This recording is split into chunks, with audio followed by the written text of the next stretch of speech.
অবশেষে আমাদের ভ্রমণের গন্তব্যস্থল শালিকা সরকারি প্রাথমিক বিদ্যালয়, যা মহিষমারা ইউনিয়নে অবস্থিত। সেখানে আমরা পৌঁছেছি। আমাদের ভ্রমণটা খুবই আনন্দদায়ক ছিল। আমার সাথে সফর সঙ্গী ছিলেন আমার কলিগ আবু রায়হান স্যার, যিনি বাংলা প্রভাষক হিসাবে কর্মরত আছেন রাধানগর ব্রাহ্মণবাড়ী ফাজিল মাদ্রাসা। মানব জীবন একটি অনন্ত ভ্রমণের অংশবিশেষ। মানুষ অনন্ত সফরের যাত্রী। এই ভ্রমণের সূচনা হলো আমলে আরওয়া, এর দ্বিতীয় ধাপ হলো আলমে দুনিয়া, তৃতীয় ধাপ হলো আলমে বারজাখ, যা মৃত্যুর পর থেকে কিয়ামত পর্যন্ত বিস্তৃত। এরপর আখিরাত। ভ্রমণের আরবি হলো সফর। ইসলামের পঞ্চম স্তম্ভের অন্যতম হজ অর্থও ভ্রমণ এবং উমরা অর্থও ভ্রমণ। ভ্রমণ একটি আনন্দময় ইবাদত এবং জ্ঞান, প্রজ্ঞা ও অভিজ্ঞতার উৎস। সফর বা ভ্রমণের অন্যতম প্রধান উদ্দেশ্য হল পূর্ববর্তীদের কীর্তি এবং পরিণতি সম্বন্ধে জানা ও শিক্ষা গ্রহণ করা। এ সম্পর্কে পবিত্র কোরআনে আল্লাহ পাক বলেন, তারা কি পৃথিবীতে ভ্রমণ করে না এবং তাদের পূর্ববর্তীদের কি পরিণাম হয়েছিল তা কি দেখে না? যারা মুত্তাকি তাদের জন্য পরলোক শ্রেয়। তোমরা কি বোঝো না? সূরা ইউসুফ আয়াত নং 109। এরা কি পৃথিবীতে ভ্রমণ করে না?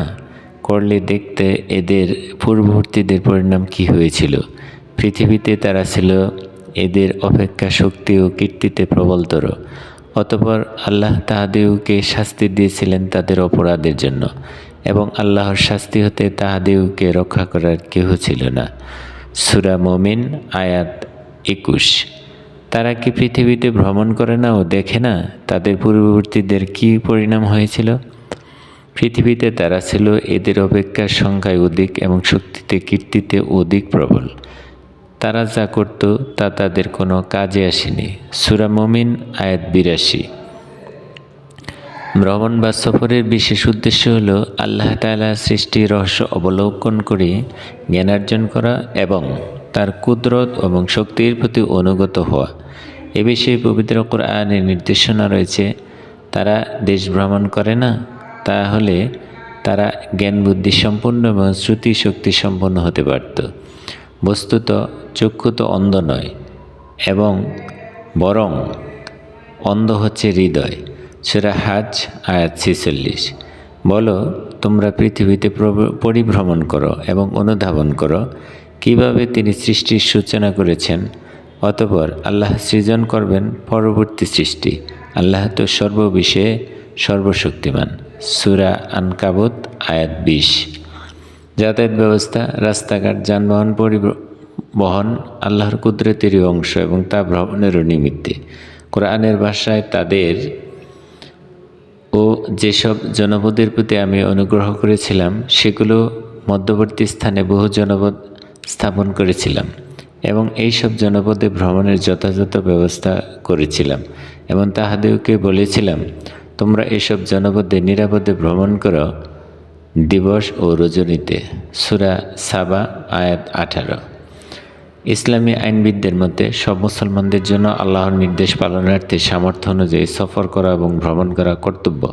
আল্লাহ তাআলা বলেন, তোমাদের পূর্বে বহু বিধান ব্যবস্থাগত হয়েছে এবং সুতরাং তোমরা পৃথিবীতে ভ্রমণ করো এবং দেখো মিথ্যাবাদীদের কী পরিণাম। সূরা আল ইমরান আয়াত 137।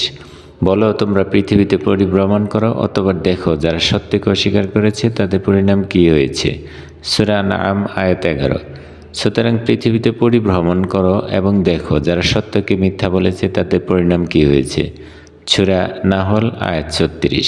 পৃথিবীতে পরিভ্রমণ করো এবং দেখো অপরাধীদের পরিণাম কীরূপ হয়েছে। সূরা নমল আয়াত 69। এরা কি পৃথিবীতে ভ্রমণ করে না? করলে দেখতে এদের পূর্ববর্তীদের কী পরিণাম হয়েছিল। পৃথিবীতে তারা ছিল এদের অপেক্ষা শক্তিতে ও কীর্তিতে প্রবলতর। অতঃপর আল্লাহ তাদের শাস্তি দিয়েছিলেন তাদের অপরাধের জন্য, এবং আল্লাহর শাস্তি হতে তাহাদিগকে রক্ষা করার কেউ ছিল না। সূরা মুমিন আয়াত 21।